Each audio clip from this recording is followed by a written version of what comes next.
I work hard for my results, and I need my diet dialed in.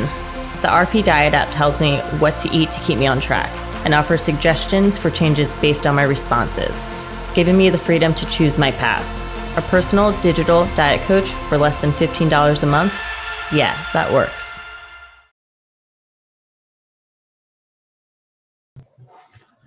And we are back for the webinar this week, folks. Welcome back, Dr. James Hoffman. With me, as always, Dr. Mike Israetel.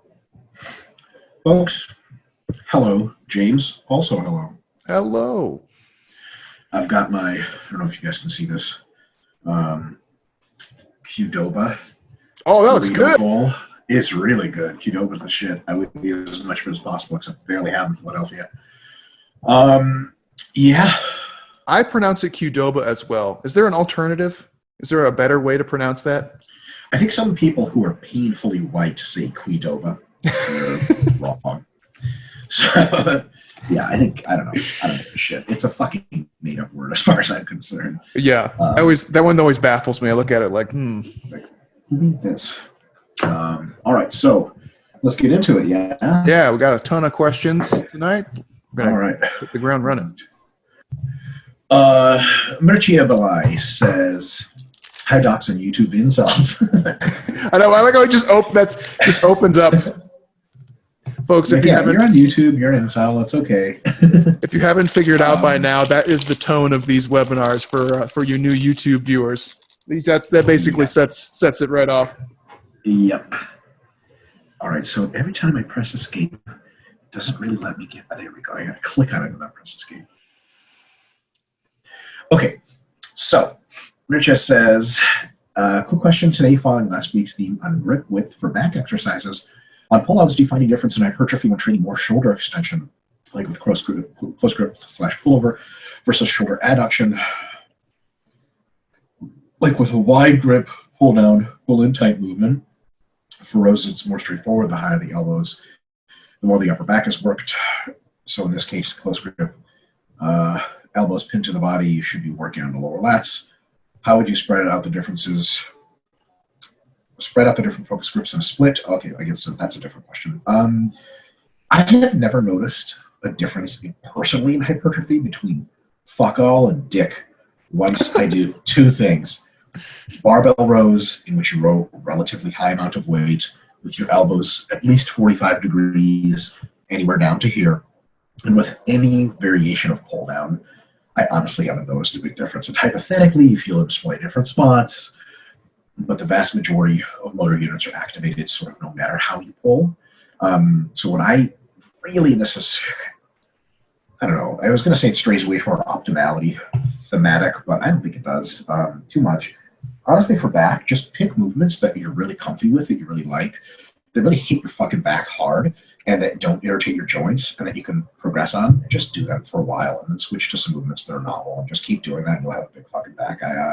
James, am I missing something here? You know, I actually was going to play into this a little bit because I have noticed that problem, or not problem, but have noticed that. I don't know what you want to call it, but yes, difference. So for me, like wide grip, I don't really feel it very much in my lats, very much at all. But like close grip underhand is like complete night and day difference, like lat explosion. And that might just be like an anthropometry thing. Like I have really long arms. Maybe it's something to the tune of that. But I have noticed if I go underhand particularly, and if I go underhand close grip, like my lats just really get a much better feel, to the point where like if I'm on the high frequency phase, I can do underhand variations hard one day, and I can do light overhand variations the next day almost without any penalty, which is weird. Wow. So I've noticed that too. I can't really speak, but I think I would say that's more of an individual difference than like an optimality for exercise type thing in terms of if you wanted to do like a biomechanical, like is this? It makes sense. It makes sense. I think for some people the difference isn't nearly as big as it is for others. Yeah, exactly. It's more of an individual difference. And a lot of people, this is actually a good theoretical to discuss right here, right now. A lot of people will try to do, and James, I assume this pisses you off to no end, but people like to special snowflake themselves, where you tell them, like, hey, look, guys, on average, if you get a closer grip, more inside, more elbows in, you're going to feel more lats. You're going to feel more, teres major and stuff like that, and our upper lats if you do wide grip, etc. And then some special flow based stuff like, and everyone comes along, it's like, actually, for me, I feel it the other way around. Like, public service announcement. If you feel a certain movement in a certain muscle, that's probably what works, man. Shit's not fucking rocket science. So you fundamentally, at the end of the day, can take general guidance on what to do and how to do it. And if you notice inconsistencies and you notice different patterns with yourself, just fucking do those patterns for the love of God. Like, I almost think like some people come in and they're special snowflake themselves as if it's like, oh, fuck, man, we're just going to cancel all training theory to figure out what's wrong with you. Like, people will say, like, oh, closer stance works your quads more in a leg press. And it's like, yeah, so for most people, that's the case. You'd be like, for me, I feel it more wider. Well, like, congratulations, you were more wide. I don't know what to tell you. Yeah, totally agree. Except when the stupid stuff, like if you want to feel it in your lats, you got to bench press for lats, bro. Get that shit. Yeah, fuck that. All right. How would you spread out different focus grips in a split? Would you go for one day with wide grip movements, pull-ups and rows, one day with close grips, or B, wide grip horizontal pulling, close grip rowing one day, vice versa on the other? C, upper back day, wide grip rows, rear delt shrugs for traps, no vertical pulling, one day, lat day, wide grip pull-ups, close grip pull downs, lat focus, close grip rowing the other day, and D, vertical pulling day and horizontal pulling day. So I'll take a shot at this, James, and we'll see how you like to do things. I usually like to split into vertical and horizontal because the difference is so big in affected areas. It really allows for a higher degree of specificity and a higher degree of fatigue management to emerge from something like that. So if you go for the sort of lower lats and upper lats, sometimes it stimulates and irritates so many of the same structures that you end up having an insufficient amount of variation. And when you're using relatively high frequency training, it can be like, well, more of the same, and you're super fucked up. So I definitely like to start with a vertical pulling emphasis and a horizontal pulling emphasis. But I always do emphasis, never just. So I'll do, mostly horizontal pulls on one day and a little bit of vertical pulls to at the end, and then vice versa on the other days. And then I think it's also potentially a good idea to mix in another one of the variations, Mirsha, that you talk about. So like, if I do all of my rows sort of wide grip, then maybe that day I'll do my pull-ups or pull-downs, I'll do close grip and elbows in. So basically I try to have as much of a difference between the days as possible so that each day is focused on a specific priority, and also that there's more specificity and more fatigue management. By that I mean you're not irritating the same structures day to day to day to day, and thus you can have hard workouts in slightly different areas multiple times a week. James, what do you think?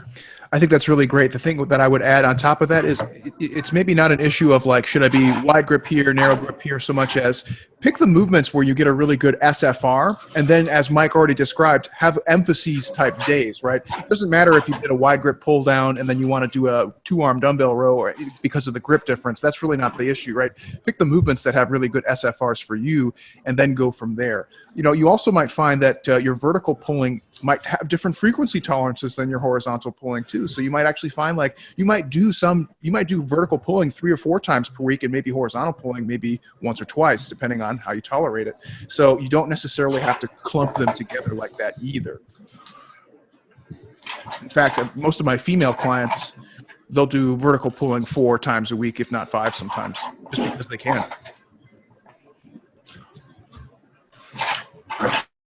Brilliant point. That's a really fucking good point.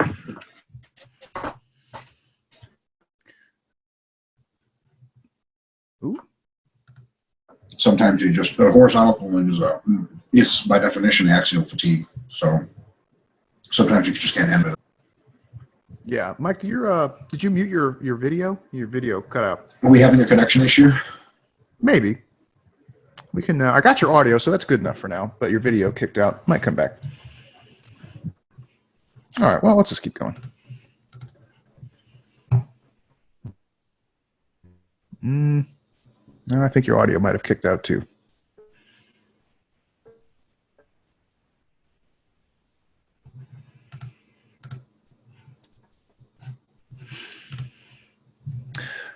Mike, would you do me a favor and maybe try logging out and back in again? Oh, There's your face. There we go. Oh. We'll give Dr. Mike here a minute.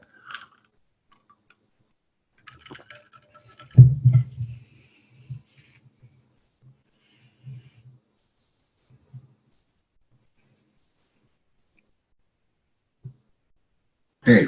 There we go. Got both. Back in business. Okay, sweet. Sorry about that. No, it's not your fault. Okay, so move along. Mm-hmm. Okay. I liked his ending, though. That was funny. Yeah, 99 problems with civil rights thing. Well, yeah, I know that about Eastern Europe. Okay, Martin McHugh. Is that a decent guess? I think it's McHugh. I like to think of Magoo. I don't know why. Yeah, McCuff. Oh, there you go, McCuff. That's a good one, too. All right. Martin McHugh says, hey, docs. Hey, guys, your help with training around the hamstring tendinopathy was very useful. Oh, that's really good. Awesome. I've been going okay with a few setbacks using the variation main lifts for hypertrophy. Now, I want to have more of a strength focus to try and hit a goal I've always had, which is front squats 150 kilogram for 5. Ooh. For hypertrophy, I've been pretty high volume, like 25 to 30 sets of front squats / pauses each week. Oh, my God. Yeah. Of front squats? Yeah, that's kind of insane. Holy shit. Front squats and pause squats, I guess. I mean, that's just a lot of squatting. I would say even for quads, that's a lot, but squatting, holy shit. Yeah, that's insane. 12 to 15 sets of GHR. That's insane. Then another 20 sets of accessory kind of work. Okay. Jeez. So strength is more the goal in the 5RM range. How much volume should I drop? I thought maybe around 20 sets of front squats. Man, unless you're like a cross-country runner, I have a hard time thinking about 20 sets for strength. Something seems a bit funky there. I know he's talking about per week, so that could be like 10 and 10 or, 5, 5, 5. 5, 5, 5, 5. But that's still a lot. Yeah. So just at face value, I would say like a good starting point for just to change your squat volume on paper would be take 2/3 of what you were doing on a Tuesday for your normal mesocycle, kind of in the middle of the road, what your normal sets would be, go 2/3, right? But even then, which probably would put you right around 20 anyway. I'd be curious to see if you saw more strength gains around the 10 to 15 mark per week. That's something I would be curious about. Not to say I might be wrong. I might be totally wrong, but yeah, I think Mike's right. Cut it in half. Because that's a lot of volume for strength in particular. Like strength is going to be really, really sensitive to all that volume. Mm-hmm. Yeah, I'd say cut it in half and see how it goes from there.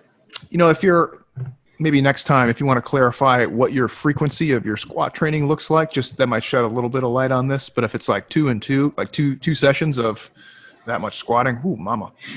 Yeah. He actually says, the rehab adductor accessory work, scrap lunges, thrusts, etc. That's good. He says, P.S. Here's today's workout. It's just an example of my volume for a day, but nothing is listed. Oh, you know what? And this is maybe a good PSA for people. When you post things in the forum, and this is true of like smiley faces, emojis, or images, sometimes they don't transfer out of the forum very well. And to be very blunt, I copy paste whatever's in the forum into the document. So a lot of the times it won't show up in the forum. And then if you try and copy paste it, just nothing shows up or just an error shows up. So apologies in advance. If you did put a picture in there, it probably just didn't copy over. Yeah. Martin, if you want to do just text next time, that'd be really good. Yeah, and so if any of you are wondering why your emojis and stuff aren't usually listed, it's because images typically don't copy over very well. Yeah. All right, Mark Villardell. Mark Villardell. Hi, doctors. Why some people have problems, low libido, mood disturbances, etc., to get to 10% body fat? For example, I was overweight my entire childhood and in my teens. Now, every time I get to 12% body fat, the problems I've said start to arise. I do my cuts physically, so it's not for rushing it. Any workarounds to mitigate that always end with a mild visible six-pack, not the full one. Thanks for advance, and excuse me if I misspelled something, learning English solo. You're doing a great job. Yeah, a huge bro fest from Spain, España. Villarreal. All right. Well, I take a stab at this one. Anytime you finish a phasic cut of any kind that's outside of your normal settling point, you're going to experience some combination of these things. I think the real ticket is to not get nearly as fat on the next mass phase. So, for example, if you've gotten from 25% to 17% sweet, okay, then maybe go up to 20%. Then go from 20% to 13% sweet. Maybe go up to 16%. 16% to 10%. You're going to feel like shit. Maybe just go up to 13 or 14%. Then the next time you get down to 10%, I almost guarantee you're not going to feel as bad. But eventually, if you're down to 10 to 12, at your high points, you're down at 12%, you're probably going to feel pretty fucking good. Now, there is some genetics. Some people some people literally just kick ass at 6% body fat. They just walk around at 6%. Fuck them. We all hate them. But some people will move heaven and earth to try to get to 10 or 12%. But I think that if you stay around that area, then you can get good to go. I've been quite fat at various points in my life. My first cut to like 8 to 10% was terrible. I got all this stuff. My second cut to that was not nearly as bad. Nowadays, I walk around at 10 to 12% usually. Like I have ab veins currently, and I have everything's fucking working just great. So it takes time, and it takes multiple cuts and not getting super fat on masses. Now, that's a huge second part. If you do multiple cuts to get to 10%, but you always mass up to the same fat piece of shit you always were, it's going to be just as hard every single time, pretty much. I think it gets a little easier over time, but not much easier. James? Yeah, those are all really good suggestions. That is kind of a part of really, really hard dieting. Another thing that you might potentially modulate is your fat intake. It may or may not work. Some people respond a little bit better having a little more fat, so you might choose to maybe not drop your fats as low as they historically have been, maybe bump them up a little bit and take a little away from carbs instead. Not what we would usually recommend, but if the mood disturbances and, lack of sex drive and things are really disruptive to your lifestyle, it might be worth exploring. It might not do anything, but it is something worth trying if you want to see if it helps. But usually, like Mike said, not cutting so hard for so long is the bigger issue. Yeah. All right, let me see if I can... Hold up. Where the hell is screen brightness on here? God damn it, I feel like a 55-year-old. All right, less bright screen, and now the computer will stay alive for longer, I guess. Okay. Nice. Daniel Hacker. I'm actually sitting in my brother-in-law's office currently at my sister and brother-in-law's house. Oh, are you in Detroit? I'm in Detroit, yeah. He's actually a professional hacker, so.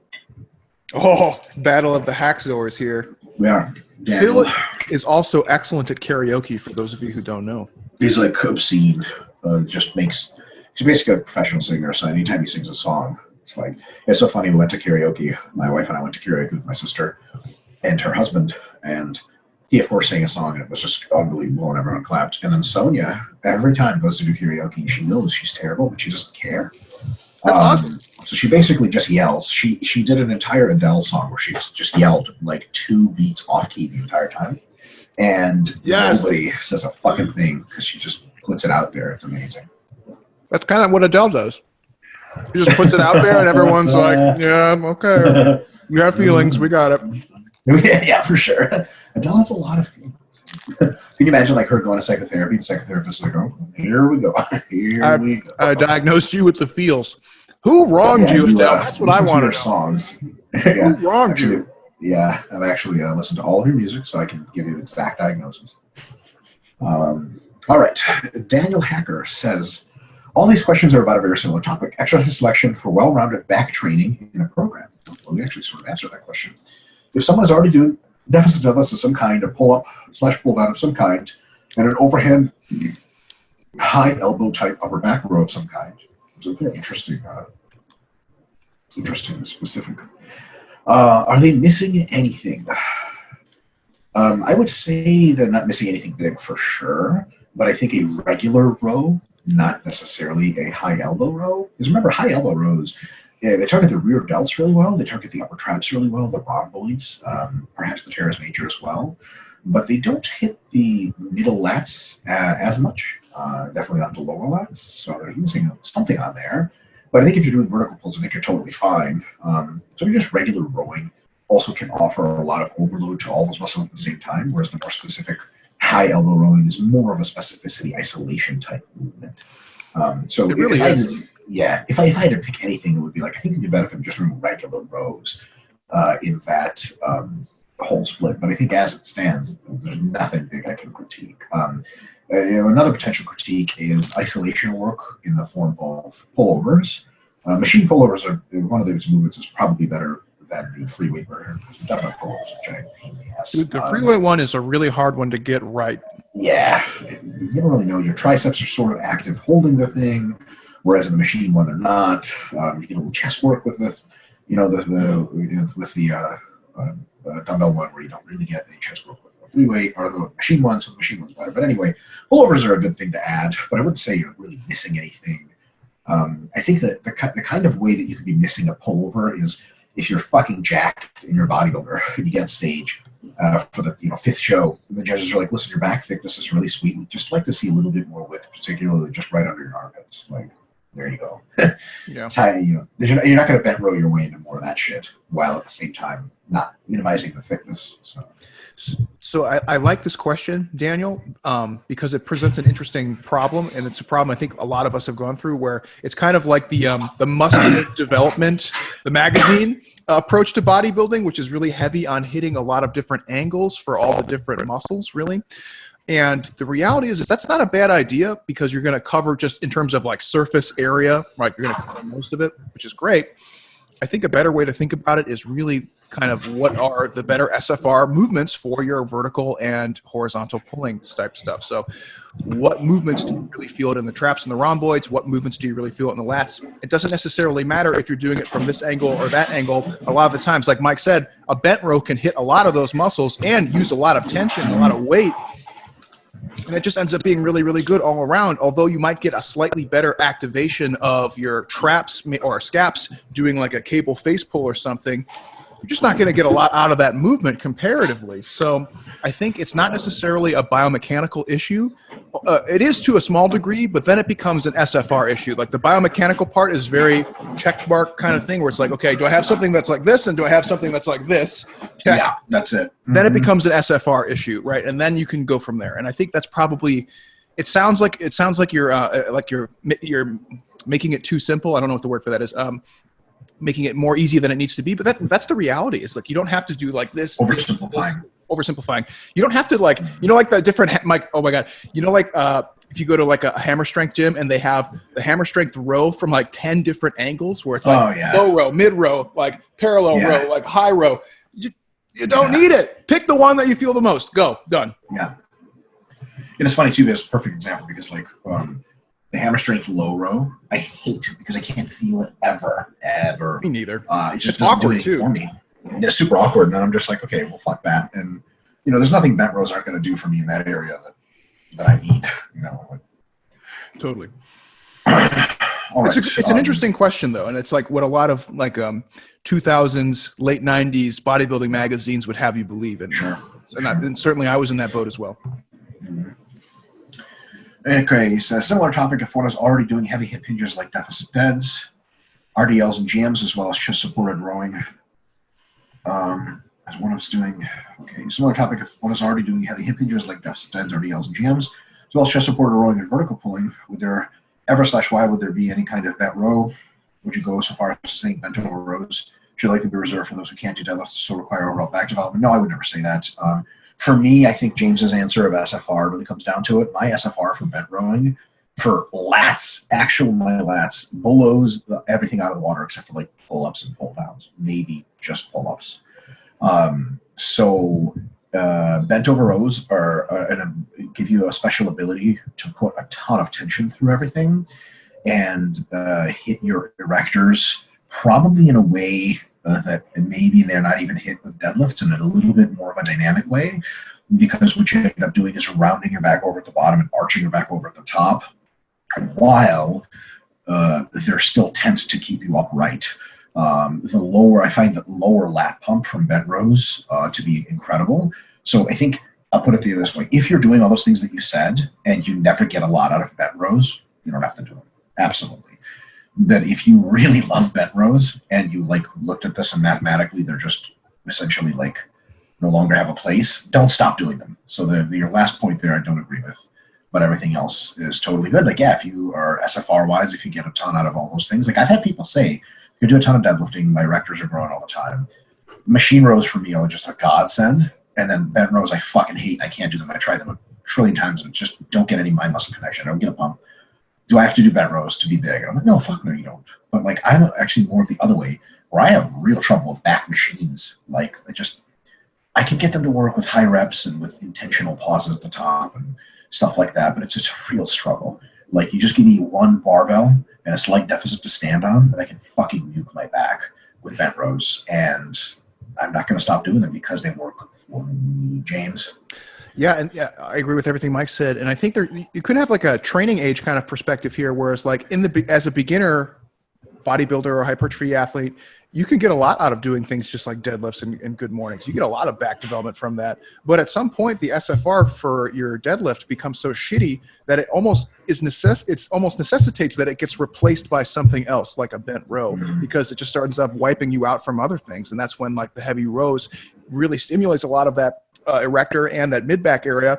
It's a very good alternative. Now, it's not necessary. You don't have to do it, especially if you're continuing to get good gains from the other things that you're doing. But more than likely there's going to be a transitional period where the SFR for a lot of those compound hip hinge movements just goes in the tank in terms of systemic fatigue, and you probably want to explore other options. Yeah. Next one. Please explain to me the utility of doing rowing for quote-unquote lat thickness, close grip machine rowing variants, one-arm dumbbell rows, etc. It's been bodybuilder for the longest, but I really don't get it unless for very specific circumstances, like if they're too strong or too lazy to deadlift and do heavy pull-ups. Well, that's a lot of people on the too strong to deadlift. Again, James's answer, it's the SFR situation. If one is doing deadlift, chest-supported rowing for upper back thickness, and vertical pulling, don't they have their bases covered?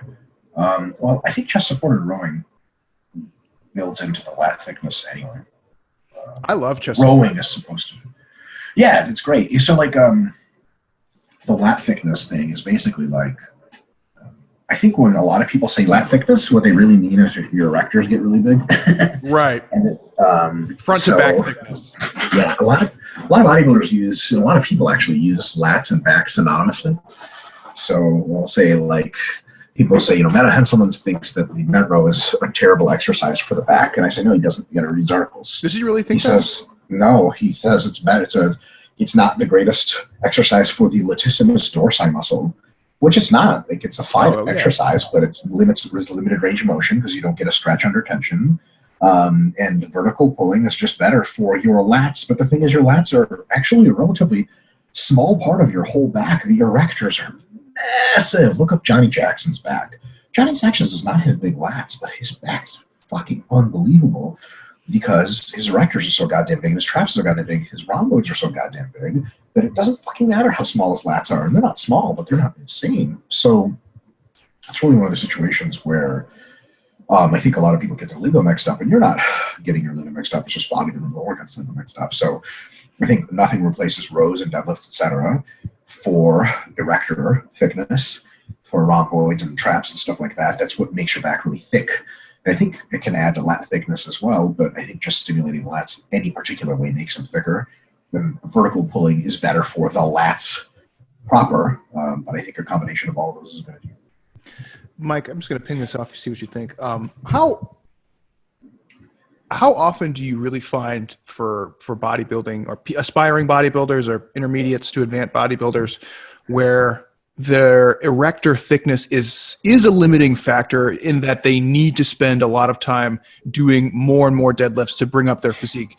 In my humble opinion, I find that once you've been training for like 10 years, like you get so much indirect work from just all the other stuff that you're doing, you've got a pretty good base on the back thickness for the most part. And there could be instances where somebody could do a little bit better, but I have a hard time thinking of examples of you have somebody who's like an advanced person, somebody who's competing regularly, and they get knocked down on their judging. They're like, dude, your erectors are so bad. You need to do more deadlifts. Like, does that happen? I don't know.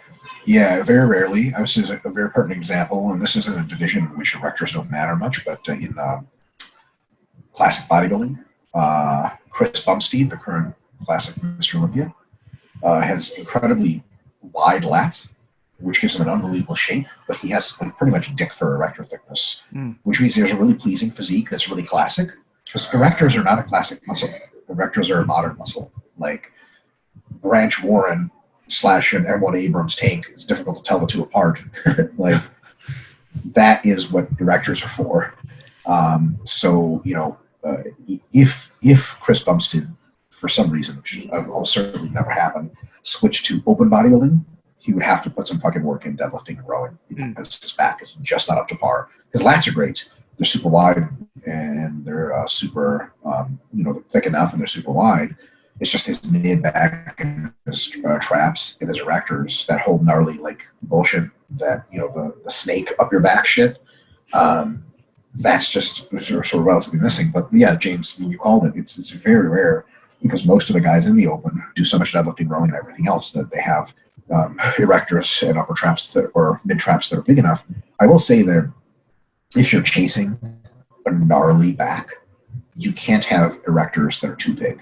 So if you have the genetics to have a retarded looking back, you need to make your erectors as big as possible.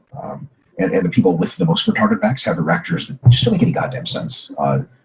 Ronnie Coleman comes to mind. Where you had some shit going on in the middle of his back that just, you looked at it, you're like, what the fuck is that? And look at an anatomy chart, and not find it. So yeah, it can be a thing, but it's almost never an issue. You're completely right, James. And he's a great example too. I mean, like, you can poke fun and laugh at his old videos all you want, but he spent a lot of time still doing really heavy squatting and really heavy deadlifting all the way, most of the way through his career. So yeah, unfortunately, that came at his detriment later. Sure. Pay the price to be the best. All right.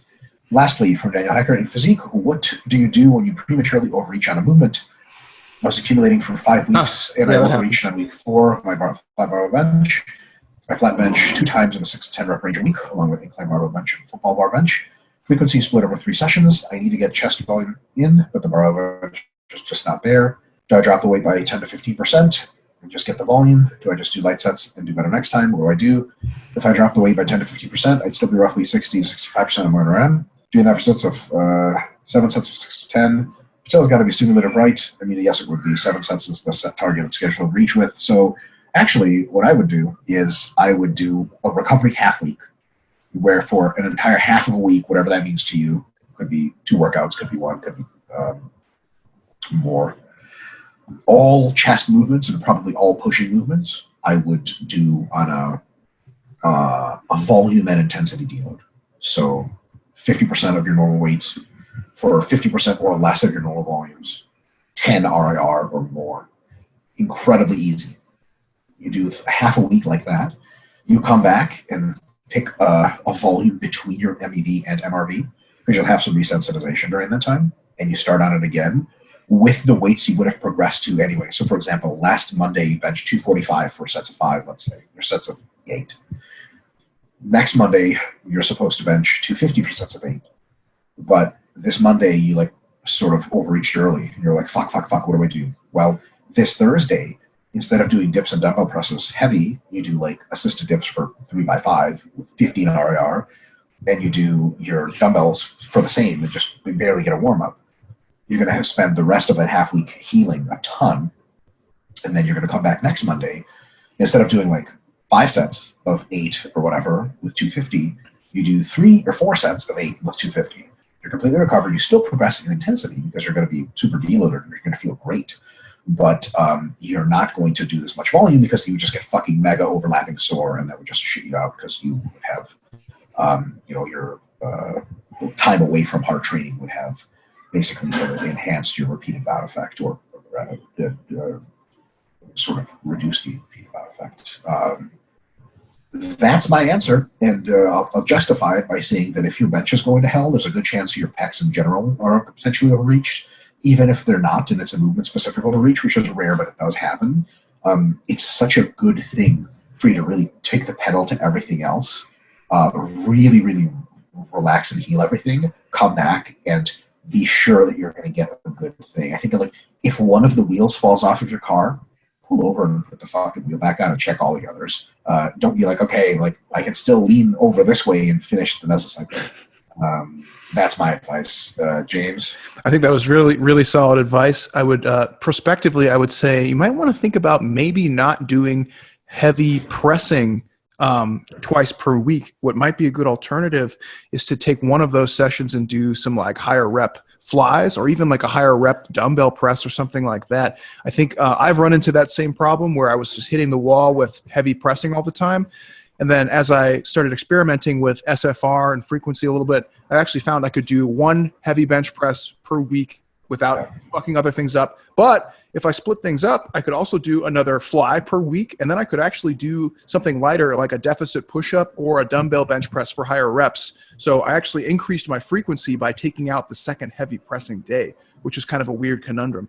So it might be one of those things that might be worth exploring to you. Have one of those heavy presses, leave it in, and then on the other day, maybe think about using a higher rep range or a less intense exercise like a dumbbell incline bench or a fly or something like that.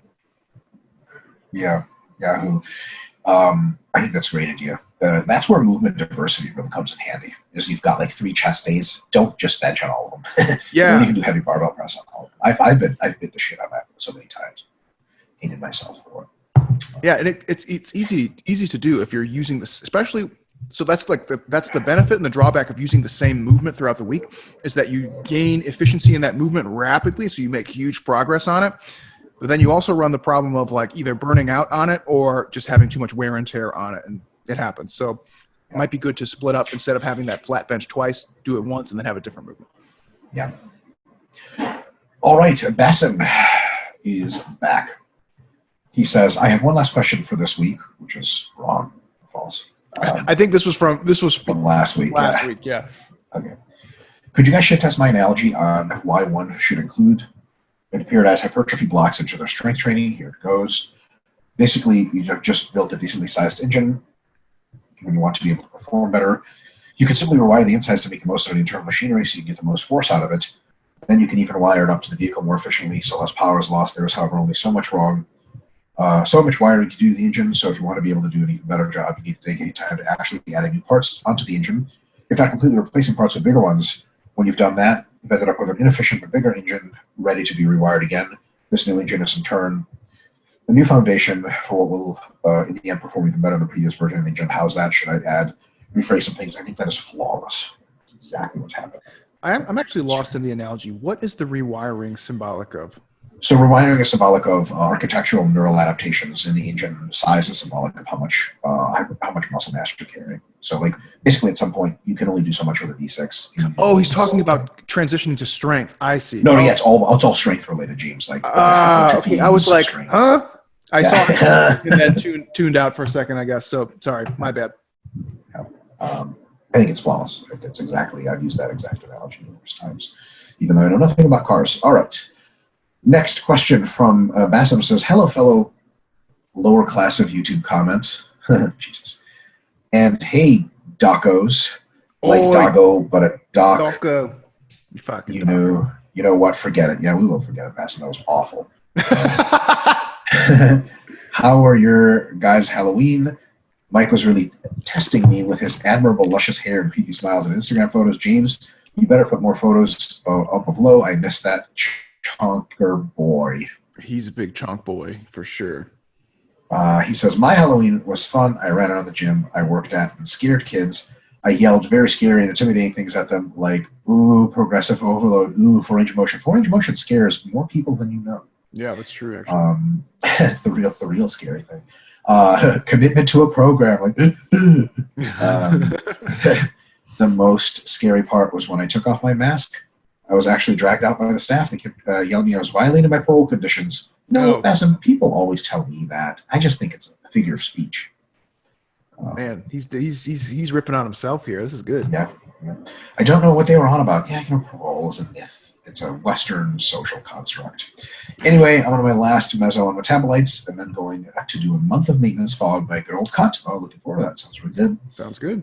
I was sitting in the living room studying when my mom sat down, stared at me. She hasn't seen me in a few weeks, and commented on how I've become krugle round. That's literally what it means.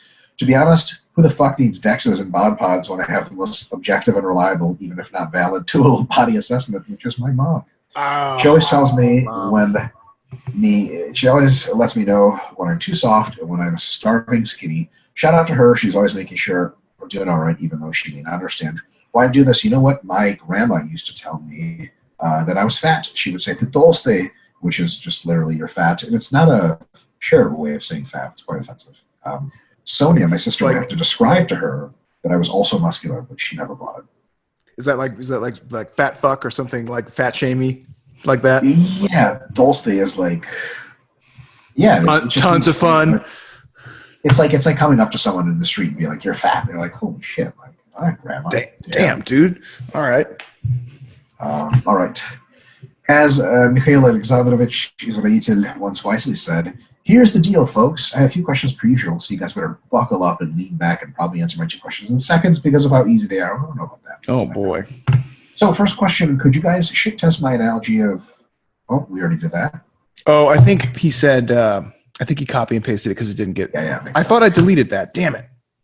James, you fucking idiot. I made a point to like delete some of this stuff because oh well, whatever. What did Napoleon Dynamite call Tina? Tina, you fat, what did he call her? Remember? Fat cow or something. Some shit like that. He was like a real piece of shit. Yeah, that movie is so underappreciated. I've seen that movie like 100 times. I love it, but the cinematography alone needs some kind of Oscar because, like, just like the stable video of like just at the middle of nowhere, Idaho, and the color contrast, I'm just like, whoa, holy shit! It's the most American thing I've ever seen in my life. I gotta rewatch that. Yeah. Second question regarding beta-alanine's role of metabolite buffering in metabolite phases. Now to preface, I'm not really taking pre-workout supplements other than like creatine and very rarely caffeine, but I hear a lot of people talk about the use of beta-alanine, so I thought it could be relevant to me as I often have to explain to friends and clients like a nerd. So from what I understand, beta-alanine works as a proton buffer which delays onset of metabolites. Is it bad to take the metabolite phases? I've actually answered this a couple of times historically. I have a hypothesis that because the presence of metabolites in muscle that can be of hypertrophic stimulus and signal, itself delaying the onset of them may simply cause more fatigue per unit of stimulus. I'm inclined to potentially agree with you, Massa. We'll see once I answer this, we'll see what James thinks. I can, however, argue against that by saying that delayed metabolites allows one to do more mechanical tension on the muscle, hence giving more growth. However, I'm not sure which one weighs out most in hypertrophy. Is it mechanical tension or metabolites? One also has to factor in that it's probably harder to adhere to doing even more reps. Yeah, so even more reps thing is tough. I say it's pretty much mostly lost in the wash. What I will say confidently is that it is not with the problem of reducing metabolite load per any given unit of stimulus or per any given unit of number of reps. It is not immediately apparent to me why you would take beta-alanine or anything like it and expect more hypertrophy. So, James, when people ask us a question like, does beta-alanine cause muscle growth or should we expect it to theoretically? I don't think we should expect it to theoretically. Does it increase performance? Absolutely. Would I recommend it to people like 400-meter runners, 800-meter runners, wrestlers? Oh my God, 100%. But for muscle growth, I'm not so sure it could even theoretically help a whole lot, James. Yeah, I'm totally with you on there. I keep forgetting to switch the screen back and forth. Sorry, folks. My understanding of beta-alanine, granted, I haven't looked at it for a little while, but it's more about repeated high-intensity intermittent exercise performance than it would be for, useful for hypertrophy. So I think, like Mike said, like really anaerobic athletes or intermittent athletes might benefit from it for a very short period of time.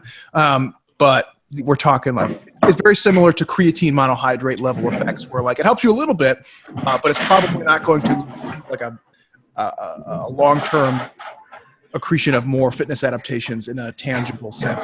It's just one of those like little boosts here and there. Like if you're doing intermittent sprinting or something like that, yeah, it might give you a little edge, but not much. Yeah, my friend, someone I haven't spoken to in a long time, which is a tragedy, Tony Rodriguez-Larkin, who's did a master's program with me. He was, I think, a 400, 800 runner or 400 hurdler, I believe. He took it in one of his seasons when he was competing. And it's one of those things that actually sums up over a really long time. I think it takes months to sum up, accumulating the musculature. But he said he just got better every single race. just cool. By a little bit. And it's like that's a really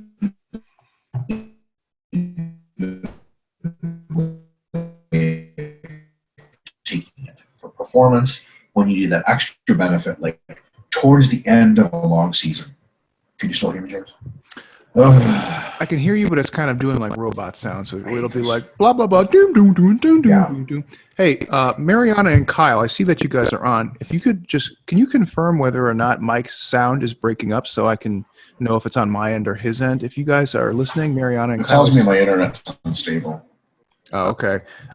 Just let me know if you guys are hearing that same goong goong goong goong goong on the chat. If you just open up the chat. Okay, so they said, yeah, I hear it. Yeah, okay, so I think it might just be a connectivity thing. So we'll just do our best. Yeah, it sucks because I have all the bars and everything. But anyway, yeah, I think that's how you use beta-alanine best. I would use it for hypertrophy. It might work for hypertrophy, but we just don't know that yet. And theoretically, there's no reason to think it would help.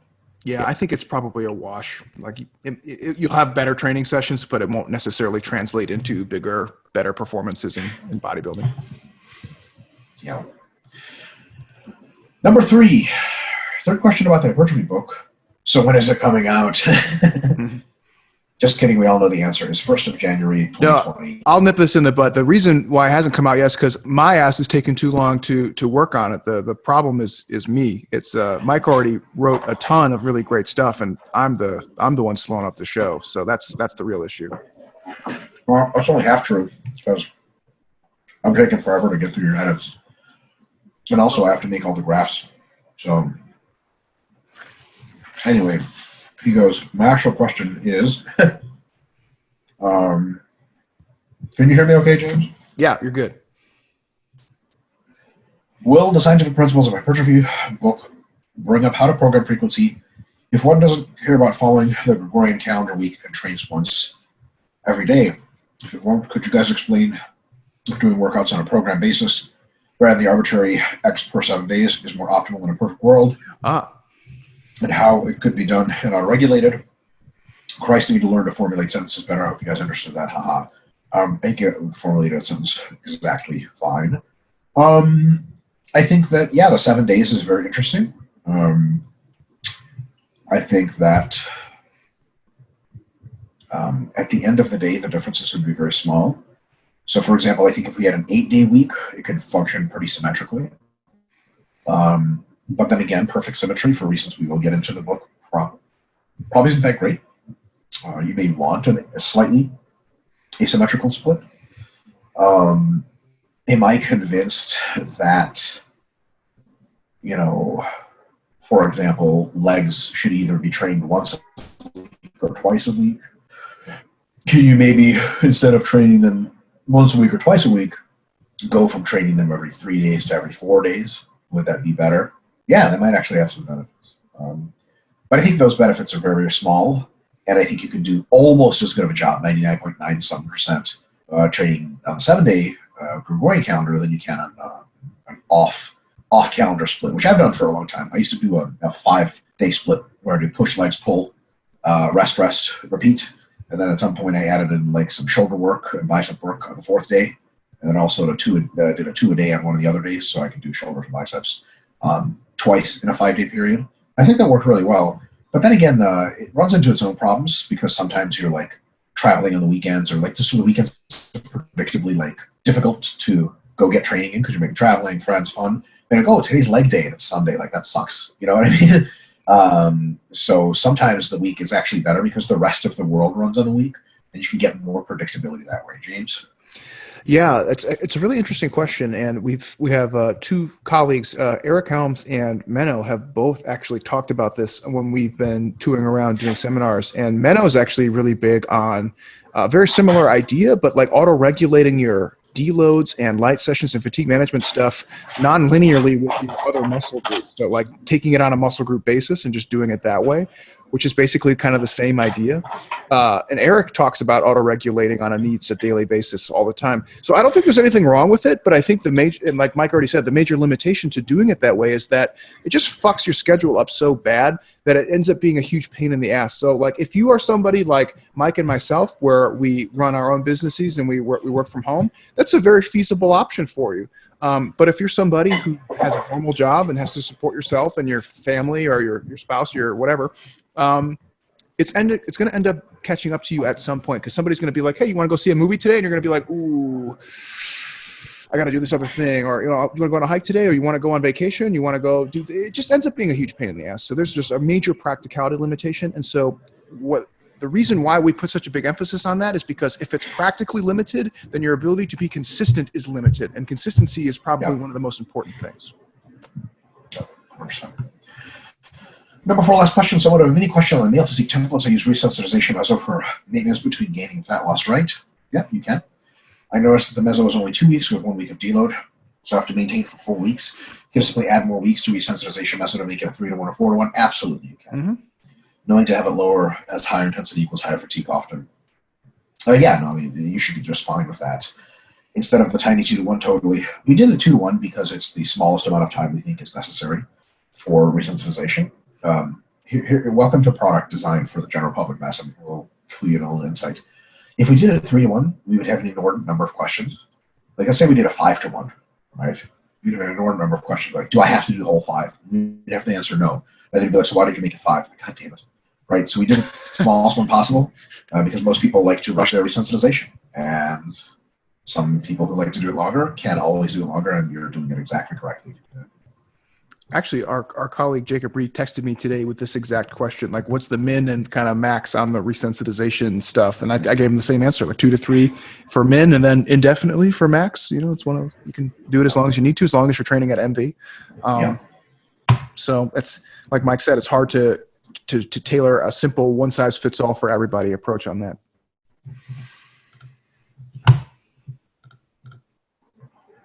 For taking the time to answer my questions. I wish you guys a very good evening. Until next week, suckers.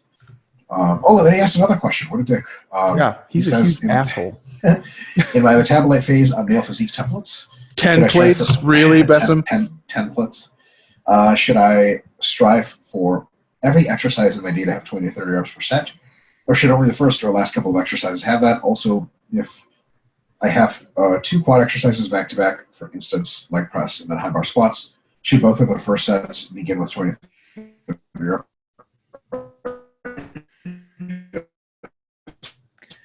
Mike, can you pause real quick? Because I feel like you're saying something useful and it's breaking. Interesting insight here. There we go. Sorry, I didn't mean to cut you off. I'm sorry. I felt like you were saying something useful, but it was getting cut off. So I wanted to. That's perfectly fine. Can you hear me now? Yeah, now you're good. I hate this. Just like says my internet connection is randomly unstable. I'm just like, hey, sweet, why not? Sorry, dude. That sucks. Am I good now? Yeah, you're good. Thank you for being patient. Yeah, you bet, man. Thanks for letting me know. Bassam, you are too advanced in your thinking about hypertrophy to be maximally benefiting from the male physique templates as written. James, would you agree with that? Definitely agree. Yeah, definitely agree. You should. I mean, you're like the ideal person to take the templates and then modify to your individual needs. That's you. Yeah. 100%. And so given that advice is tailored to you, I would say absolutely you do not have to do every exercise in the 20 to 30 rep range. And you can do a bunch of them, very few in the 5 to 10 rep range, good deal of them in the 10 to 20 rep range, but more than you usually would in the 20 to 30 rep range and or with other metabolite techniques. That's the real answer. The reason we don't do that is because it would introduce a layer of complexity in the templates that would baffle the average person who just wants to get more jacked for CrossFit. And that's really our target demographic with the templates. And honestly, it's a fucking huge number of people that just need a fucking basic hypertrophy program. We're not going to do all kinds of weird shit in there because what the fuck is this? Jesus Christ. Dude, what? How many reps? This, that? If we keep a relative stability within a mesocycle, they get used to it, they get good at it, and then it's enough variation for them to benefit a lot. So another insight in product design. Yeah. And then Bassam, I would also just add, if you're going to do those 20 to 30, maybe put them towards the end of the session, unless it's a day that's dedicated to metabolite work. Then it would be fine to have those in like a primary slot because that's your main activity for the day. But more often than not, you're probably going to have some like 10 to 20 rep kind of stuff before you get to the 20, 30. Why? Just as you probably already know, once you do the 20 to 30, you're going to be fucking tired. There's no, you're really not going to be having that much productive stuff downstream from that point on. So it's usually better to put them towards the end. Yeah, that's tough. I've been using the RP diet to fuel my weightlifting performance for years, and RP's simple, science-based approach has been instrumental to my success. With the new RP Diet app, following RP's principles is as easy as entering my goals and schedule and choosing my favorite foods. The app builds a diet to my exact needs, reminds me to eat my meals, and adapts to my body's changes every single day and week. The RP Diet app is a huge help in my quest to become the best athlete I can be, and if your goal is to be your best, it will help you. Rob Gilashvili says, I know you've said that it Mike, if you wouldn't mind pausing again. seems like there's not much to the idea that Sorry. it's my fault. You don't happen to have a landline over there handy, do you? A landline? Yeah, like an Ethernet cable that you could plug in? No, unfortunately I don't. Okay, that's fine. You're good now. Sorry. No, you're good. It sucks because it shows full bars. Yeah. Oh, well. All right. Says, I know you said it seems like there's not much merit to building a strength base for hypertrophy. What would you say the idea that building strength in the lower ups is important to be able to progress on your volume work, that you'd run into frequent stalls without it? Is this total BS? Or would fives take care of that theory as claiming? I think that a resensitization phase of low volumes takes care of that. You don't necessarily have to train for strength during that phase. It just has to be low volume and probably lower rep. James? Yeah, I think you can also still build a significant amount of hypertrophy and work capacity doing sets of 5. I think that's still a very feasible option. The problem is like how much can you do in terms of like if you want to build a lot of muscle or a lot of work capacity to potentiate further training down the road, doing it with 5s, you're just going to run into wear and tear before you get the maximum outcome that you want. Whereas using lower reps just works better for that. So I think you could do it. It's just maybe not the best bang for your buck. That's kind of the problem. Next question. What would you say about letting your scapula protractor and cable flies? The pecs technically do get into a shorter position doing this, and lots of guys suggest crossing your hands over, which I can't actually do with my scapula fully retracted. Would not having them retracted result in less activation? I don't think so. I don't see no reason that him retracting them would make him more active. I think as long as you're working like a peak contraction and squeeze on the pecs, whether or not you do a particular like protracted portion of the movement is probably inconsequential, so much as if you are really like squeezing those pecs, getting a good mind muscle and like pulling them together so you feel the movement. I think that's probably going to be more important to you than actually really distinctly going from like a neutral scapula into like a fully protracted scapula. Yeah, that's my opinion. But if you choose to do the protracted scapula, I think it's totally fine. It does offer some novel type of contraction that you don't really get to see in most of your other training, and there's nothing wrong with it.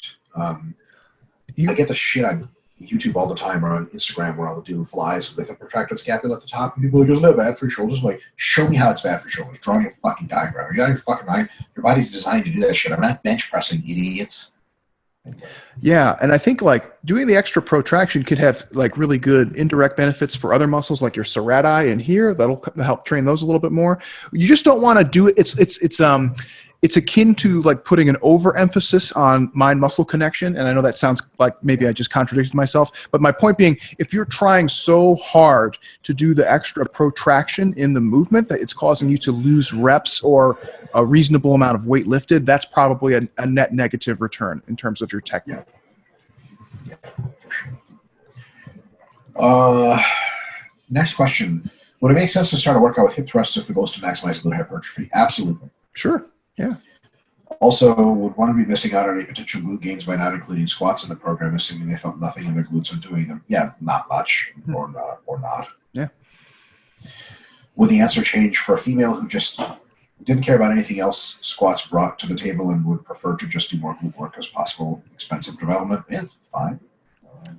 You might want to just like revisit that idea of trade-offs, because the other thing that you get from squats and deadlifts and the like is a lot of indirect work from like your core muscles, meaning like your erectors, your trunk muscles, a lot of other stuff, adductors. I mean, it's a good for beginners. It's a good SFR thing. Just as we've mentioned over the last several years, once you cross that intermediate line, it maybe isn't anymore. So just revisit that idea and say, yeah, you might be like concerned about getting that nice Brazilian Carnival booty, but you also might want to have a nice, well-developed physique at some point as well. Yeah. Next part of this question is, would box squats or deadlift variations paired with hip thrusts be better glute builders? I don't think deadlift variations maybe, like deficit sumo deadlift, but then again, sumo squats are really good for the glutes. There's no reason to think that box squats are particularly good for the glutes. As a matter of fact, there's not a big stretch at the bottom anyway, so box squats are just goddamn dog shit exercise. I don't like box squats either. Yeah, it's just designed for quick powerlifting, for which they work very well. They don't work very well for just about anything else. You know what kills me too is like the way that people do the box squat, where they literally will sit back and anterior pelvic tilt and then poop dog their way while they're still loaded on the box. Yeah. Right, their pelvis is loaded and flexing like on the box. It drives me nuts. I'm like, what are you doing? Yeah, gotta get that rocking motion. What do you think about the idea of working up to sets of 20 on any dumbbell work before moving up to the next weight? It doesn't really make sense to me to be doing sets of 8 on dumbbell work because it seems like you'd have nowhere to go from there. Adding a 9th rep would be a decently significant step and probably really hard to do, and moving up to the next weight would be monumental, but someone doing sets of 12 would be able to add reps easier, and because they would have a small percentage of the work you're doing already, and once you get to 20, you can go to the next weight, drop back down to probably something in the 12 to 15 rep range.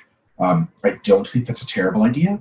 I think that, especially in early phases of neural learning, you can add reps with low reps on dumbbells. So you can go from sets of 5 to sets of 6 to sets of 6s and 5s, or sorry, to sets of 7s and 6s to sets of 8, 7s and 6s to sets of 8s and 7s, so on and so forth. It just takes a longer time. Sometimes, to take a page out of Brian Miner's book, you can repeat the same identical workout and just go for a slightly better mind-muscle connection, maybe add a set instead of adding any reps. And then the next workout, you may be able to add a rep here and there. So you don't have to add a ton of shit every fucking time. A lot of times when things are, overloading once, they're overloading again really well, even with smaller tweaks, and sometimes no tweaks at all. But I do think that there is definitely merit in what you're saying. And in general, I think lighter dumbbell work is a real good idea because heavier dumbbell work tends to be so unstable that force production falls, and then you're just doing a real shit job at an exercise, which could be really good if you did it in higher reps. I don't like unstable movements for lower repetitions because I think what you wanted to do is something it cannot do for you, and it gets worse at doing it the closer you push to doing it. Yeah, and I think that's a really nice way of putting a hard line on when you progress in the load throughout a mesocycle, right? Where if you have a goal rep range, if it's 10 to 20, and you're like, I've been getting like 15, then I got 16, 17, 18 reps on my first set, should I go up? Well, it's not a bad idea to say, if you get 21 reps on your first set when your goal rep range was 10 to 20, that might be a good time to actually increase the load for the next time. And that's a really good way of monitoring those things. Now, there's other nuances that you might find beneficial to increase the load before you get to that point potentially, but it's definitely a good top end, okay, I've actually exceeded my goal rep range. How do I correct that? Oh, I increase the load and get it to where I want. And now I've actually gotten stronger over time. Cool. Also, just to continue on the theme James introduced earlier, sometimes you don't go to a certain rep range or you stay away from another rep range because of SFR concerns. It might be like dumbbell curls. Up to sets of 15 reps, you might have a great SFR. At sets of up to 15 to 20 reps, you might just have your forearms start hurting and your biceps really just kind of turn off, So at that point, you just make sure that SFR, this is something we will cover in the book. It's currently not published, but it's coming, I promise. Is SFR specific to a bunch of different conditions, and one of them is SFR per any exercise can be rep range specific. SFR for squats in the 5 to 10 rep range is fucking great. In the 10 to 20, in the 20 to 30, the SFR of squats is fucking pure dog shit. So make sure that you don't have this rule of all dumbbell movements are going to be in the 10 to 20 range. Some can be in the 8. Some can be in the 5 to 10 range, one-arm dumbbell rows, right? Some can be only in the 20 to 30 range, pinkies up, bent over rear delt flies, even for sets of 15, that might be too heavy for them to have a good mind muscle connection. James?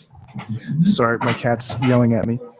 No, I definitely agree. And a great example too is people who try to do heavy dumbbell bench for sets of 5. It's what are you doing at that point? Fuckery. You're spending half the time just trying to get them shits up, and stable before you even start the set. It looks like shit. It feels like shit. Just use a barbell at that point if you want to go heavy. Same idea in the opposite direction. 100%. All right. Magnus says, "Hey Doc, that name still cracks me up. Sorry. Yeah.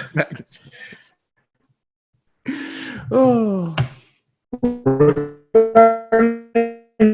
Variation would not do resensitized to it. For example, doing barbell bench press and double incline bench press." Yeah, could we take that from the top? I'm sorry to make you do that again. That's okay. My thing popped up and told me I had low connectivity. Am I good now? You're good now. So, regarding variation, would not doing an exercise for a mesocycle of about 6 to 8 weeks be long enough for the body to be resensitized to it? For example, doing barbell bench press and double incline bench press for a meso, then doing barbell incline press and double bench for another meso, and repeat that structure indefinitely with different degrees of focus on incline versus horizontal meso to meso, or would it be more beneficial to utilize something more novel like a machine? So, actually, I have a really good sort of shitty answer. On paper, it is possible that it is long enough. You will find out if it's long enough if you actually get resensitized to it. Many times you will, but sometimes you won't. The only way to find out is to try. You might come back after 6 to 8 weeks, and the new movement feels fucking super new and good again. You might come back and you're like, nope, fuck that, still sucks, and you might have to spend 3 to 4 mesocycles away from it. James? Yeah, I totally agree with that. And so from a variation and novelty standpoint, that is okay. I think the needs, as Mike already described, is probably the bigger determining factor. From a performance standpoint, however, that might actually be a bad strategy because you really just don't get enough time to really build up a lot of momentum in terms of neural efficiency or just movement pattern familiarity with some of those movements. And that might be a really big component of generating large overloads in the latter mesocycle. So just at the time where you really get into a good groove on the movement, you switch it out for another one, you have to start from scratch. I don't know, that might not be a good choice. Whereas if you just deload and repeat that same movement or movements again and increasing your MEV and MRV over time, that might be a really good strategy in terms of making muscle and or strength gains. So I think from a variation perspective, it's not a bad idea. From a performance perspective, you might want to kind of funnel those things for longer, use them for longer periods of time and switch it out for novelty's sake as needed. Yeah. Yeah, good answer. All right, from outer space and inner space both, Anshuman Radhakrishnan. So he says, "Hey docs, hope you're both doing well. Some of your favorite people in the industry." Hint, his first name rhymes with smile. Lane Norton. Lyle McDonald. That's pretty good. Has been pretty outspoken as of late about how natural trainees shouldn't expect any meaningful growth after 5 years of consistent hard training. Maybe a bit more if some of these initial years are suboptimal. Okay, it's almost always the initial years will be suboptimal, so we'll just nip that one right in the bud. But it seemed like he even thought that 5 years was charitably long. Anecdotally, this does seem like it's true. Obviously, gains diminish rapidly, but I find it really hard to believe that you build 95 to 100% of all the muscle you ever build naturally in your first 5 years of training. Though I admit that maybe my intuition for these sorts of things is pretty bad. I've heard you guys toss around the number of 10 years to build all your natural muscle mass before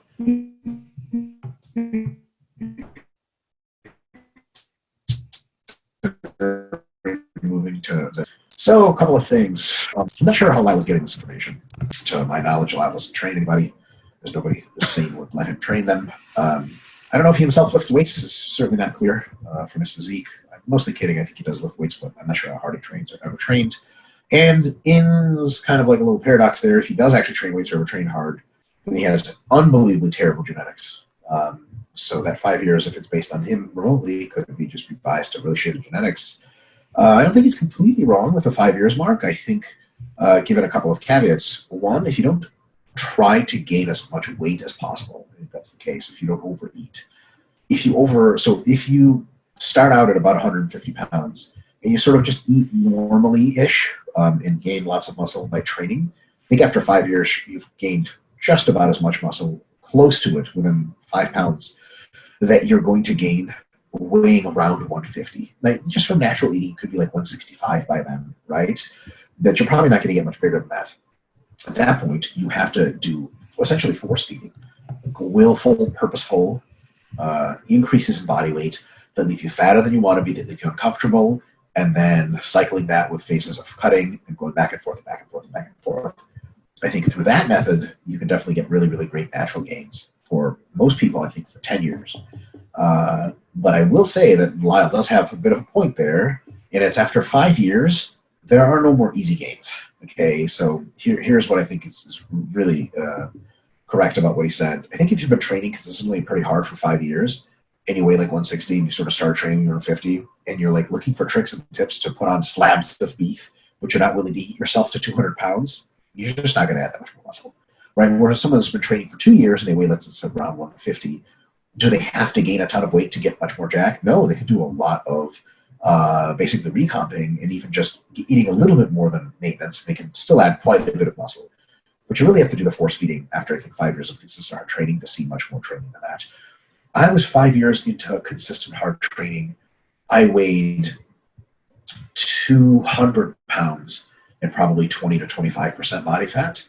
And my natural peak, I probably weighed about 215 at 15% body fat. So it's a big difference, big difference. That was, what was my natty peak was like 12 years into training. So there's differences there for sure. So I think that 95 to 100 is not correct. I think it's more like 90 to 95% if you don't willfully gain weight. If you willfully gain weight, I think 8 to 10 years, you can expect consistent hard gains. I would put it to you this way. If someone came up to James and I was like, man, I've been training for 5 years, like I'm pretty much as big as I'm going to get, right? James and I would look at him, look back at, like, especially if he's like, in his early 20s, be like, look at him, look back and forth, be like, no, you fucking crazy. But if someone had been consistently training super well for 10 years and said, like, I think I'm pretty much as muscular as I'm going to get, or within 5 to 10 pounds of it, we'd say, yeah, that's probably true, unless you start to do some very interesting things. James? Yeah, that was fantastic. You and I were on the exact same wavelength. I was thinking, like, as that question came up, like, that's for people who are doing like recomping gains. It's not for people who are trying to do like mass style gaining. Yeah. So I think, yeah, there is definitely a modicum of truth in there, and that's for people who really just add training but don't really do much on the dietary side of things. They mostly just keep doing what they've been doing, maybe eat a little bit more but not much more. Yeah, you're probably going to peter out your gains at some point, but it doesn't mean that it's the end of the road. There's plenty. Right when you think there's a threshold of gains, there's all sorts of weird shit you can do to yourself to push and break on through to the other side as the door. Yeah, and I will say this, to anticipate some, not blowback, but to anticipate some counterpoints here. As people say, well, Mike and James, especially Mike, untested, drugs, idiot, seems to have forgotten. Let's just throw that in there. Stuff. Just the drug gains. If you ask Lyle, we need the drug gains. Unstable internet. Are we good? It was a little choppy, but yeah, we're good now. If you guys want an alternate perspective on how long you can expect to gain for, and from very, very natty people, the nattiest people, just look at what 3DMJ guys say about that. Ask Eric Helms that question. These guys are very adamant, and I don't think they're wrong, that you can grow for 15 to 20 years naturally, even though the last 5 years of that is slow. But I think that if you said, hey, Eric, I've trained for 5 years, am I done growing? He would be like, what the fuck is wrong with you, right? Alberto and The Godfather and all those guys would be like, you're an idiot. So it's not just that there's natty and non-natty confusion here. I just think that the 5 years is super extreme. The most extreme you ever heard about that was written on Facebook. I confirmed it with the author. What's his name? Jeremy Leneke said that you gain 90% of all the mass you ever gain within 6 months of training. And that was one of those things it's one of his several things to me. It's not a serious contributor to a deep theoretical thought about training. So I just don't give a shit what he says because that's fucking patently insane. Yeah, not a fan. He's a provocateur in he's like Tim Noakes without any substance. Yeah, for sure. Yeah. You know what I mean? Like, whereas at least Noakes has something interesting to talk about and he presents it in an inflammatory way. This is just pure it's inflammatory. Like, hypertrophy has nothing to do with strength. You're like, that's nice. That's why Brian Shaw can drop 100 pounds and still be just as strong. Things go sit in the corner. Yeah. All right. Valentin Quiroga. Another spicy name. runs the biggest gold empire. Definitely. So Valentin Yoga says, hello, Dr. Mike and Dr. James. I want to ask you a simple question. These are always the complex ones. I'm recently finished my mass phase, and now I'm working on my maintenance. It's okay phase with an F. That's cute. I like it. Phase. The phase of the development of strength, working with very low volumes and a low range of hypertrophy, 5 to 10. What do you think is the best approach to work in the maintenance phase? I think 5 to 10 is a fine rep range. We should go even lower. James, can you talk about how you can do a strength phase during your maintenance phase just for shits and giggles? Oh, yeah. So normally, like when people are transitioning out of their hypertrophy phase, one of the good places to start is that 5 to 10 range because it's not too far away from all the things that you have been doing. Now, another option you can explore is to go into more of what we would call more of a general or transition strength phase, which would be more like 4 to 8 reps, which starts to get pretty heavy pretty quick. The only downside of that is you probably don't want to do that when you're coming off of a really, really high rep focus phase, such as like a 10 to 20 or a 20 to 30. If the bulk of the things that you were doing were in those rep ranges, going to 4 to 8 is such a huge delta in intensity that you're just going to be making technique adjustments the first like several weeks and really not getting a ton out of your training. And it's just going to end up being awfully stressful too. So it really kind of defeats the whole purpose. So you can alternatively use a strength phase, the same effect of resensitization, but I would only do that. And the more I've thought about this, I think probably the best approach would be to do one meso of 5 to 10. And if you were to continue on with your resensitization or maintenance training, then you could potentially entertain a strength phase of around 4 to 8 reps. Probably don't want to dip into the 1 to 3 rep range. Just too far outside of your hypertrophy goals at that point. Too much risk to reward. No good. Yeah. All right. Luciano Bruno Cushel says, hey, docs, I hope that both of you are doing well. Hopefully you guys missed me. Of course we did. Of course. And not just because you paid my friends cry. It's like a fraternity. Oh, you're my paid friends. Yeah. Yeah, because that's what frats are like. Paying for your friends. Just kidding, frat boys. Stay calm. Or don't. Sorority girls. Yeah. Anyway, number one, what is the physiology of having increased muscle soreness with a hypercaloric diet versus a hypocaloric diet? Is that even a thing? It is absolutely a thing. It says, coming out from a cut and midway to my mass meso, I found that my soreness has radically skyrocketed and exercise has less total sense in comparison to the previous cut, to the point that I have to decrease my training frequency for some muscles. So here's the deal. What is the physiology of having increased muscle soreness with a hypercaloric diet versus hypocaloric diet? I have two competing hypotheses. One is that, well, a couple competing hypotheses, three. One is that an increased diet of fats during the mass phase. Fats have been shown to be relatively pro-inflammatory in some cases, specifically some kinds of saturated fats. And they might actually cause you to be more sore, and that might not be a good thing. So that's option number one. Not my favorite hypothesis and also not my best guess, but possible. Another hypothesis is that soreness fundamentally occurs from really hard training and being able to push your muscles locally to their limits versus being centrally fatigued. When you are massing, you are so goddamn jazzed up on tons of food that you can fucking train really, really hard per set and really take your muscles to the limit and probably make them more sore, which is probably reflective of an underlying good thing, but also an underlying bad thing, because if you get so goddamn damaged from being so sore that you might not even grow much because you're just busy recovering from damage. So if you notice, I mean, the real key here is if you notice you're getting super fucking sore, don't just be like, it doesn't mean anything. Lower your training volume so that you're not super fucking sore, so that you're moderately sore, you get the best results. And lastly, delayed onset muscle soreness may be part of the cascade of hypertrophy, at least certain types of hypertrophy, and the nutraceutical environment or the nutrahormonal environment, so the calories and increases in testosterone and all these other hormones and autocrine paracrine factors that occur with a hypercaloric diet might simply make those pathways work better and thus grow you more muscle.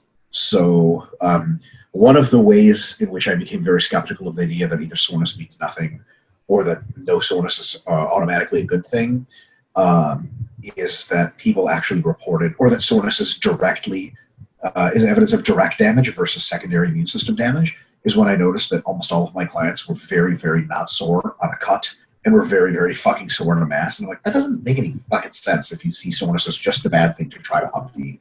So give that some thought. James? Yeah, and I tend to be more on the latter argument, though I still think the other two are viable. But it's something that we've also seen parallel with other weird phenomenon, and one that most people can relate to too is if you have a hard training session and for some reason don't get a good night's sleep in terms of quality and or duration, you don't get a sore until the next day when you get a full night's sleep, and then all of a sudden you get fucking sore from what you did a couple days ago, and you're like, where did that come from, right? Yeah. So it seems that some things, and sleep is just an example, but nutrition we suspect very much has the same thing.